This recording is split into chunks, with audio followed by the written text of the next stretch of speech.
Oke, saya harus bertanya dan mengklarifikasi bagaimana fakta dari perspektif kuasa hukum John Rafraque. Ada Bang Anton dan saya ingin tahu sekarang apa yang akan langkah hukum yang ditempuh oleh Bang Anton yang saat ini. Bang Anton, apa kabar? Ya, baik. Ada beberapa yang harus diklarifikasi, tentunya pada pihak John Rafraque. Ya. Tapi yang pertama, apa sih sebenarnya langkah hukum berikutnya yang ingin dilakukan saat ini? Ya, jadi begini, ini ada rekan kita, namanya Ayamo, Oke. Muhammad Arsan. Dialah yang ada di sana, dan dialah Di sana yang di mana, Bang? di Green Lake. Di Green Lake City, kediaman Nuske. Nuske, Ya. betul, dan dia akan menyerahkan dirinya. Pak Arsyad adalah salah satu yang datang ke kediaman Nuske. Iya. Jam berapa masih ingat, Pak? Jam 12 kita masuk, 3 mobil yang masuk. Nah, Pak Arsyad ada di mobil yang mana? saya mobil putih. Oke, tugas Bapak pada saat itu apa? Saya hanya datang untuk menyaksikan aja, ya. Menyaksikan? Dan juga saya ingin masuk di rumah Nus, ya. Karena itu Bung John belum keluar, ya. Dia pernah masuk di rumah saya, ya. Ke rumah Pak Arsyad? Ya, dia bawa Gimana? pasukan, ya, 3 mobil. Itu tidak salah 2017 ya. 2017. Untuk apa Pak ke rumah Bapak? Nuske. Ya, dia ancam saya, cari saya mau bunuh. Oke. 3 mobil, tapi yang turun 2 orang, Nus dengan itu Parjo. Oke. Ya. Masuk di dalam rumah cari, mana Muhammad Arsyad? Istri saya bilang udah keluar. Saya kembali, istri saya ngomong, "Ayah di mana?" Saya turun di bawah. Kenapa? Lu Nus dengan anak buahnya ancam saya pakai golok. Kalau tidak ketemu itu ayah, istri saya gitu. Iya. Tidak ketemu ayah, berarti kita ini satu harus mati. 3 tahun berselang, Iya. Pak Arsyad datang ke rumah Nuske. Ya, saya datang. Saya akan niat dalam hati saya. Ya, kamu turun di rumah saya berapa kali kamu? Saya niat hanya 1 kali saya berdiri di pintu rumah kamu supaya kamu bisa tahu bahwa saya juga pernah masuk di rumah kamu.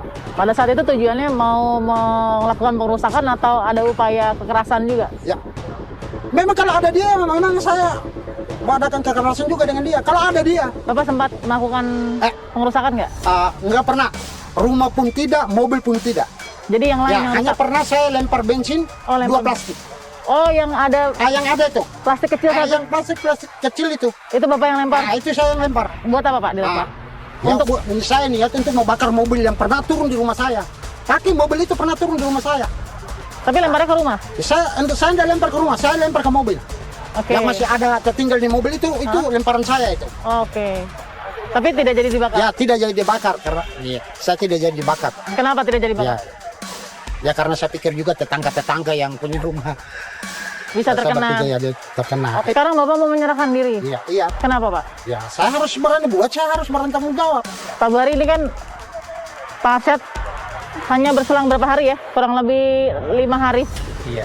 5 hari Pak Arsyad menyerahkan diri. Itu pertama menghubungi atau memang udah niatan untuk menyerahkan diri atau gimana? Niatan untuk menyerahkan diri karena beliau ini apa yang dia tahu, apa yang dia lakuin, dia akan pertanggungjawabkan supaya jangan ada pemberitaan sepihak.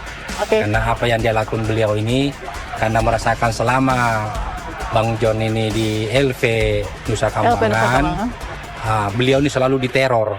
Diteror, diancam, dan semua grup-grupnya Jongke diancam oleh grupnya Nuskei. Mengancam dengan ancaman apa ya? Yaitu Pak tadi Buhari? didatangin rumahnya Jongke. Tapi 3 tahun lalu didatanginya. Itu salah satunya. Melalui ada buktinya? Mereka ada Dari bukti-bukti. pihak John K ada bukti?